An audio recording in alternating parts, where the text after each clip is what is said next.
সুশৃঙ্খল এক জমায়েত আর পরিপাটি আয়োজন জেলা বিএনপির সম্মেলন উপলক্ষে এক যুগেরও বেশি সময় পর রাজনৈতিক কর্মসূচির সুযোগ পেয়ে তৃণমূলেও একত্রিত বিএনপি নেতাকর্মীরা।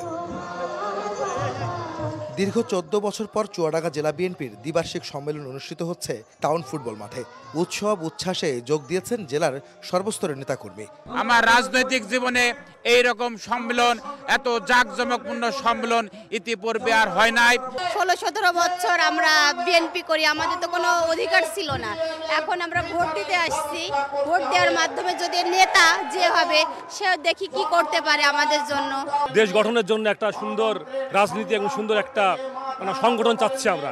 বিগত সরকারের সময় রাজনৈতিক কর্মসূচি করতে না পারার ক্ষোভ ভুলে আনন্দে মেতেছেন সমবেতরা। তারা বলছেন কাউন্সিলের মতো সাংগঠনিক কর্মসূচিতে নতুন উদ্দীপনা এসেছে মাঠে।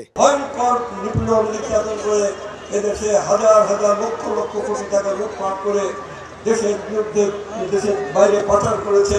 যতক্ষণ পর্যন্ত একটি সুষ্ঠু নির্বাচনের মাধ্যমে গণতান্ত্রিক সরকার রাষ্ট্রীয় ক্ষমতায় না আসছে, ততদিন আমাদেরকে সতর্ক থাকতে হবে, ততদিন সুসংগঠিত থাকতে হবে, ততদিন একতাবদ্ধ থাকতে হবে।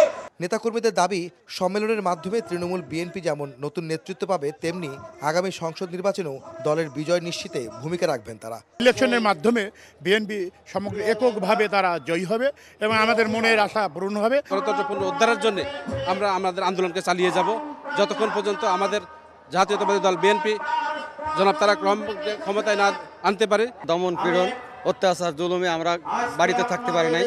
আমরা দীর্ঘ সময় অন্যত্র থেকেছি এবং মামলা হামলা খেয়েছি, জেল খেটেছি। তারেক রহমানের হাতকে, ম্যাডামের হাতকে শক্তিশালী করার জন্য আজকে অক্লান্ত পরিশ্রম করে আজকের এই মহতী অনুষ্ঠানে আমরা উপস্থিত হয়েছি। সম্মেলনের প্রথম পর্ব শেষে দ্বিতীয় ভাগে ভোটের মাধ্যমে চুয়াডাঙ্গা জেলা বিএনপির নেতৃত্ব নির্বাচন করবেন নেতাকর্মীরা। এক যুগেরও বেশি সময় পর উৎসব মুখর পরিবেশে অনুষ্ঠিত হলো চুয়াডাঙ্গা জেলা বিএনপির কাউন্সিল। মূলত নেতা নির্বাচনের এই সম্মেলন হলেও আগামী নির্বাচনের প্রস্তুতি হিসাবে দেখছেন এই জেলার বিএনপির নেতাকর্মীরা। দলটির শীর্ষ নেতারা বলছেন, এখানে যারা নেতৃত্বে আসবেন তারা যেন আগামীতে জনগণের পাশে থেকে আর্থসামাজিক উন্নয়নে কাজ করেন।